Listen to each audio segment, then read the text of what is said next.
Alam nyo yung programa ni Attorney Lasierda doon sa Bilyonaryo News Channel. Para sa akin, unwittingly, nagamit nila General Pocis at itong si Mike Defensor. May mali ba ang Pangulong Marcos sa nangyayaring ito? Meron bang mga active military officials na nagpapahiwatig sa inyo? Hanggang saan yung laban? Nung EDSA 2, paano to, General?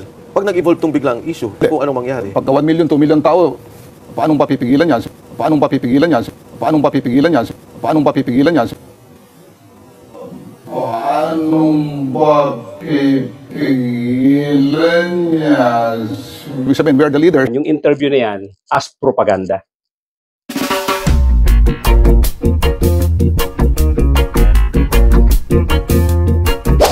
Doon po sa mga bago lang dito sa aking channel, kindly subscribe, kindly hit the notification bell, pati na rin yung like button, at pakishare na rin po para lumaki ang ating community. At tuloy-tuloy na po tayo sa ating topic for today, launching pad nung kanilang gagawing rally sa November 16. 3 araw nga daw yan. At of course, tayo naman ay may paniniwala sa ating armed forces na very professional. Kung maririnig naman natin yung mga pananalita nitong si General Browner. Of course, tahimik yung ating pulis. Pero naniniwala rin naman ako na majority ng mga pulis natin mga professionals. At hopefully, wag silang magpa-influence dito sa mga political movement, no? At again, nung na-mention ko nga na parang unwittingly nagamit yung programa ni Lasierda doon sa Bilyonaryo News Channel. Kasi nga, itong si Mike Defensor, siya mismo ang nagli-lead doon sa mga questions na kung saan gusto nilang iparating sa general public yung mga gusto nilang mangyari. Para sa akin, yun ang analysis ko. At of course, itatanggihan ni Mike Defensor. Pero of course, nag-iisip din naman tayo. Marunong naman tayo mag-analyze ng mga sinasabi ng tao. Alam natin yung mga sinasabi kung ito ay merong ibang nilalaman. Katulad nga nung sinabi niya so ibig sabihin, General Pocis, itong gagawing rally ay posibleng maging katulad nung EDSA 2 or EDSA 3. Yung mga ganon.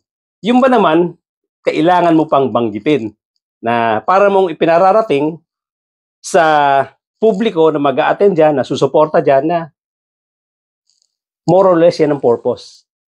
Para sa akin, yun ang dinideliver niyang balita. Yun ang dinideliver niyang information.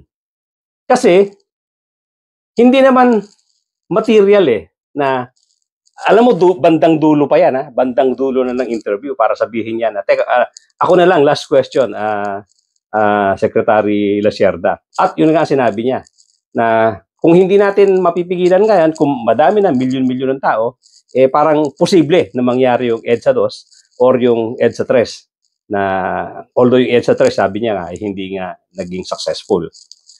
Isipin mo yan, di ba?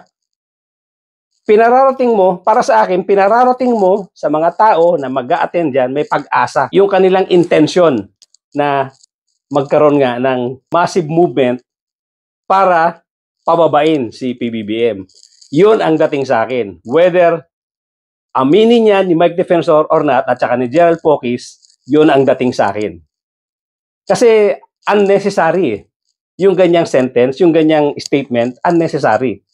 At halata mo naman din, mas maingat pa itong si General Pocis, pero lumabas din sa bibig niya na wala tayong magagawa dyan. Kung talagang aabot ng milyon-milyon yan at kumilos yan para, yun nga, pababain daw itong si PBBM, hindi natin kayang pigilan yan. Isipin mo yan. So, Mike Defensor, yung hindi nyo diretsong pag-amin na meron kayong ibang intention dyan sa rally na yan, para sa amin na marunong mag-isip, marunong mag-analyze, halata rin namin.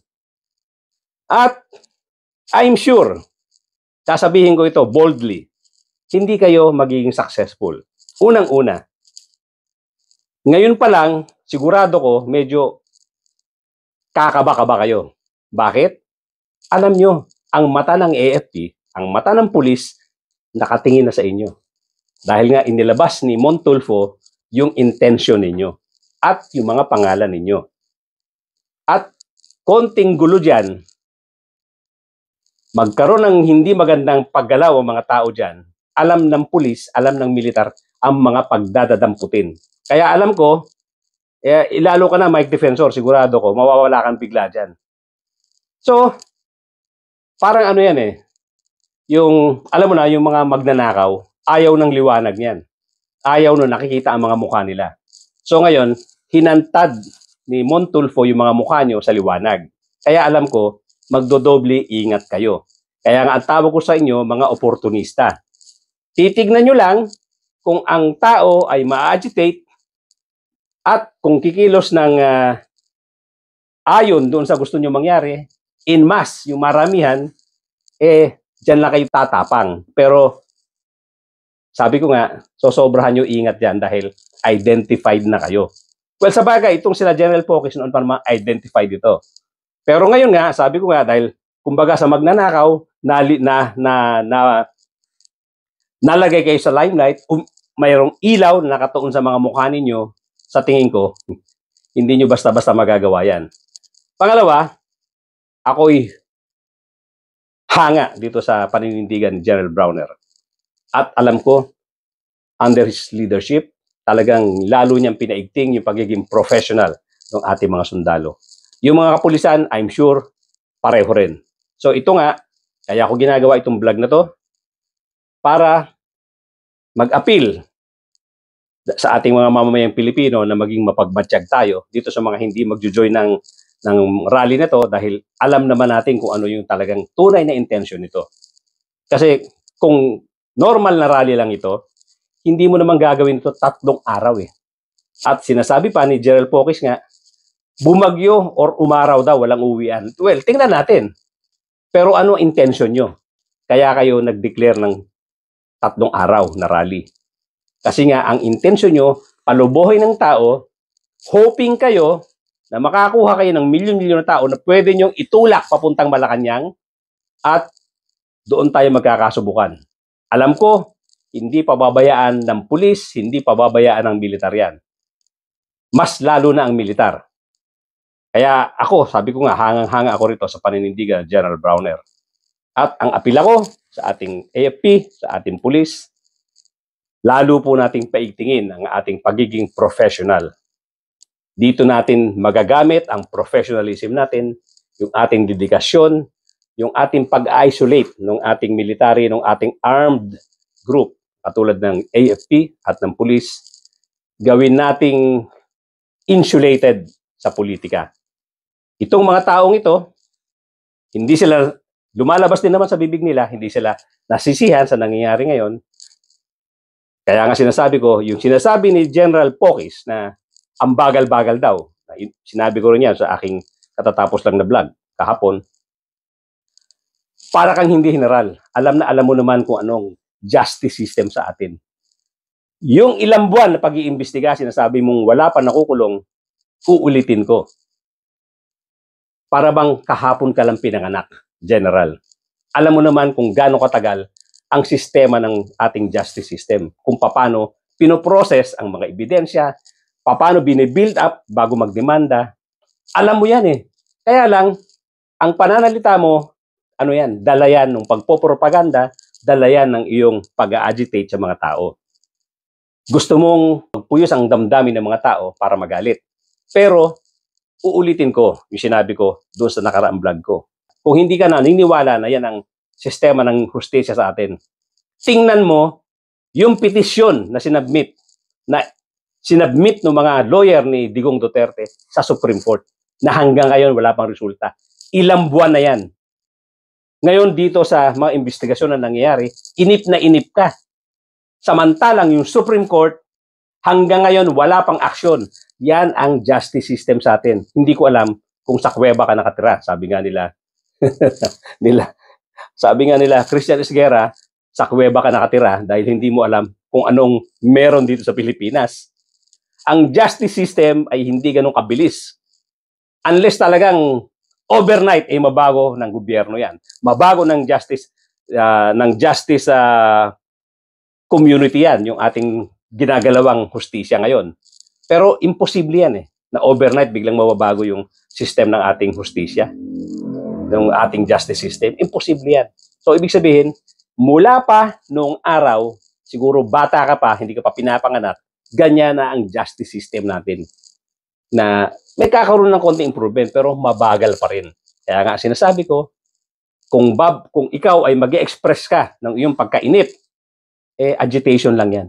Nang-agitate ka dahil yan talaga ang justice system natin. At kung hindi iingatan nitong ombudsman, nitong DOJ, ang pagpa-file ng kaso, mamadaliin yan, mabubura lang yung mga kaso na yan. Mawawala yan. Kung hindi iingatan ang pag-gather ng evidence. Alam mo yan. Kaya nagugulat ako. Well, hindi ako nagugulat kasi alam ko naman ang intention nyo. Nagpo-propaganda kayo, nag-agitate kayo. Alam mo naman na yan talaga ang justice system natin.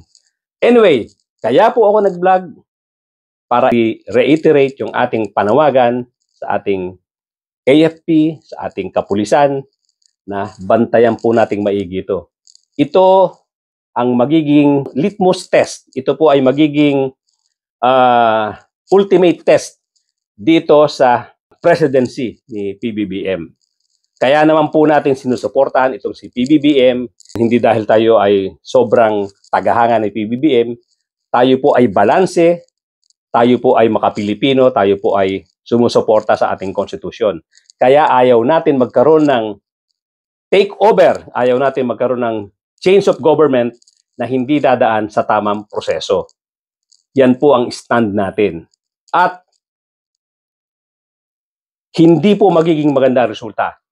Alam po ng ating mga kapulisan yan, alam ng ating AFP yan na kung magkakaroon ng takeover, kung mawawalang bigla sa upuan itong si PBBM, itong mga nagtutulak niyan ay karamihan mga nasa kampo ni Digong Duterte at yung karamihan na makakasuhan ngayon at ibang nakasuhan na ay mga nasa panig ni Digong Duterte.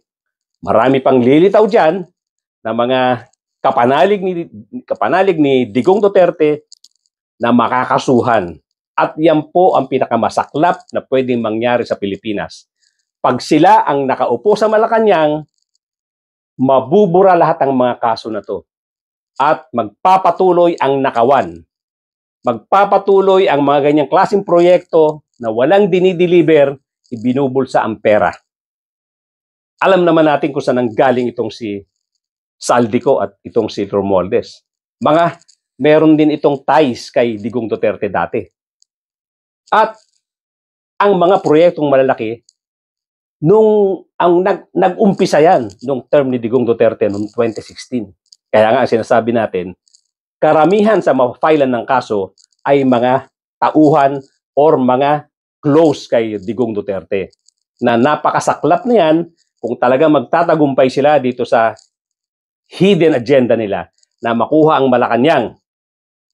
Pag nakuha nila ang Malacanang, itong mga kinakasuhan ngayon, itong mga iniimbestigahan ngayon, makakalusot pong lahat ito. At magbabalik sila sa dati nilang gawi, kawawa talaga ang taong bayan, kawawa ang bansang Pilipinas. Wala nang mangyayari sa atin, hindi na tayo makakaahon. Alam po ninyo yan, General Browner. Alam po ninyo yan, General Nartates. Kaya vital po ang role ninyo dito sa magaganap na mga rally, itong mga susunod na araw. Inaasahan po ng taong bayan na kayo po ay magiging very professional, babantayan nyo ang kilos, at kung magkakaroon ng illegal ay hindi nyo palalagpasin. Otherwise, tayo pong lahat ang magsasuffer. Pamilya po nating lahat, mga anak ninyo, mga apo ninyo, mga kamag-anak ninyo magsasuffer. Hindi po natin afford na maupo ang isang katulad ni Sara Duterte. Hindi po natin afford. Nakita nyo naman yung attitude niyan nung iniimbestigahan na siya doon sa kanyang perang hindi maipaliwanag paanong ginastos. Yung ginastos na 100+ million sa loob ng 11 days. Hanggang ngayon, wala siyang maliwanag na explanation doon. Hindi po natin afford Ayaw po natin mawala itong pag-iimbestiga ngayon at totally makaligtas itong mga magnanakaw na politiko at mga opisyal ng DPWH. Huwag po natin pabayaan mangyari yan. Why are you holding this November 16 rally? Of course, itong panawagan ng taong bayan, itong matinding korupsyon na nangyayari sa ating bayan, okay? Hindi lamang ito United People's Initiative na kami-kami lang, marami pong grupo ito. Alliances of various groups, various civil society organizations. Nadamay ako dyan. Check. Pati ako nadamay. Bakit? May lumalabas na sinasabi na yung mga destabilizer led by General Pokis. And Secretary Mike Defense. Panguli ako, malayo ako. Siya yung nauna. But I remember, and there are reports, and we'll go straight to the point. There was a previous report that I've seen that you met with General Bronner. That's correct. And you asked for a withdrawal of support. No, that is not correct. That's not correct. No, yeah. The correct thing there is, General Pokis, when did you meet with General Bronner? we met with General Bronner and his battle staff September 20, the day before September 21 rally. Okay. Yeah. Okay, go ahead. Essentially, kasi maraming ang mga fake news, mga disinformation about our group. In fact, you were, if I'm not mistaken, the AFP called whatever the talks about withdrawal of support as a soft coup dynamics, parang ganun. Walang ganon, walang usapan sa coup, walang usapan whatsoever. So you are not against, it's not true that you are advocating a withdrawal of support. No, Because no. and I'll tell you frankly, Yeah, okay. the buzz there outside was there were two, you were advocating a withdrawal of support, and the AFP were against it because primarily, and this is the discussion, there are two kinds, a withdrawal support and a revolutionary government. No, walang ganon. Okay, on the part of, and it was very widely discussed among the political class that you advocated for withdrawal support. No. So that when following a withdrawal support, like what we did kay GMA. KGMA, yes. That the vice president assumes office. And the generals or the people that you spoke to allegedly refused because she was pro-China and the orientation of the AFP was fundamentally Western and the interoperability and all the training are fundamentally Western and primarily American. Okay. General Pokis, can you give us Yeah. what Yes, actually transpired actually, in the discussion? pumunta kami doon. We actually seek the meeting with him. Sino mong mga kasama niya yan? Mga retired generals Okay. with the United People's Initiative. Can you name some of them? Of course, kasama dyan si General Kita and General some Kita, others. General Pokis. Admiral Suarez. Admiral Suarez, okay. Some others, okay. Now, yun ang gusto namin parating sa kanya, no, na we are ang aming grupo, we are a non-partisan, non-political, law-abiding group, movement. The concern on you, General Pokis, is because you are identified with the former President Duterte. That's why the slant towards, when you spoke, it was matunog yung withdrawal support, but you prefer, your group prefers Vice President Sara. No, Kausap niyo po si General Bronner. Ano pong sinabi niyo? Hindi, in-explain namin, we are not, So you were aware of the rumors going on, Yes. so you need to speak to Correct. General Bronner. Ngayon, ang pinahiwatig namin sa kanya, sabi namin, we are representing the people, ipinapahiwatig namin yung sentimiento ng mga tao dito sa matinding korupsyon na ito. Anong sagot ni General Bronner? Ang sinabi ko lang doon na tinitwist nila na hinikayat ko raw siya na mag-kudita o mag-withdraw support, ay sinasabi ko lang, baka naman yung armed forces. No, when you were faced with him and then you explained that, General, sabi mo, hindi kami nagugulo, yung mga reklamo kami lihitimo. Yeah. Ano pong sagot niya sa inyo? Hindi, nakikinig lang siya. Kasi yung alam naman natin na mabalidate nila yun. Ngayon, ang sinabi ko lamang doon na maaaring tinitwist nila, ay sinasabi ko lamang, baka naman yung armed forces ay hindi lamang mag-press release about corruption, kung pwedeng verbally sabihin, mag-conference siguro na sabihin na itong tigil na yung corruption na yan at dapat panagutin, parang ganun. Essentially, you are not for withdrawal support. No, and in no, fact, no. you are maintaining the professionalism of the armed Correct, forces. correct. So they should not get involved in any political upheaval. May mga Pero lumalabas. inikayat niyo po si General Bronner na, General, baka pwede mo magsalita kayo about Correct. corruption. Yun lang ang Yan sinabi lang. namin. Okay. And then we can vouch for that. Andun lahat ng mga battle staff niya, mapuro mga generals yun eh. Ang sinabi niya, okay, don't worry sir, mga seniors kami sa kanya, although we are retired. Correct.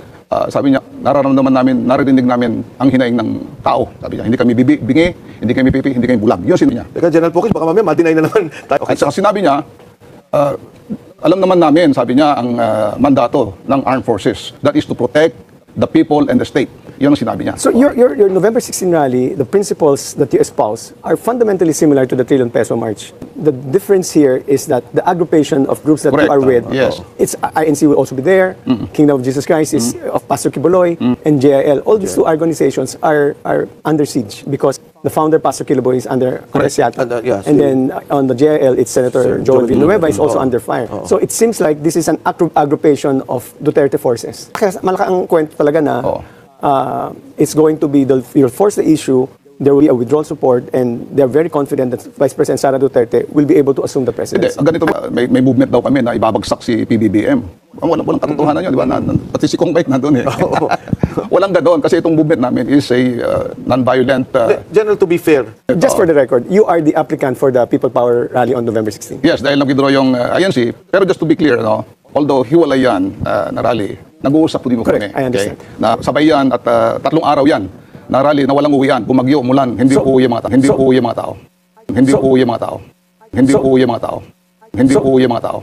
That I said, withdrawal support, the assumption of VP Sara, it will be first as president, will not happen during the 3 days. Wala pong ganon. In fact, hindi ho kami nag-uusap ni VP Sara. Hindi ho kasama si VP Sara. Aren't you satisfied with what's going on right now? I mean, Ombudsman Boying Remulla, talagang he's going heaven and earth to really thresh out all these corruption issues.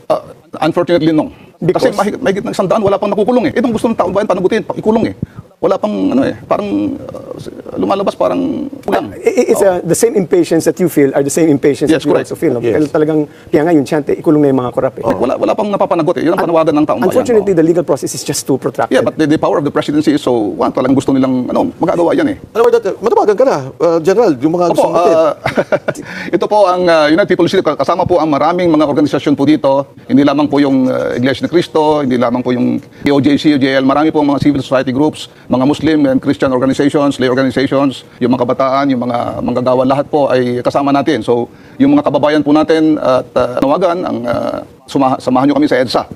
Hayaan po natin dumaan sa tamang proseso ang pag-upo sa Malacanang ng ating bagong presidente. At magpatuloy ang investigasyon hanggang sa ang mga taong nai-involve dito na alam naman natin talaga may mga kasalanan. Hayaan po nating makulong sila at hindi na makabalik sa pagiging kandidato, pagiging public official para hindi na po tayo manakawan. Magtulong-tulong po tayo.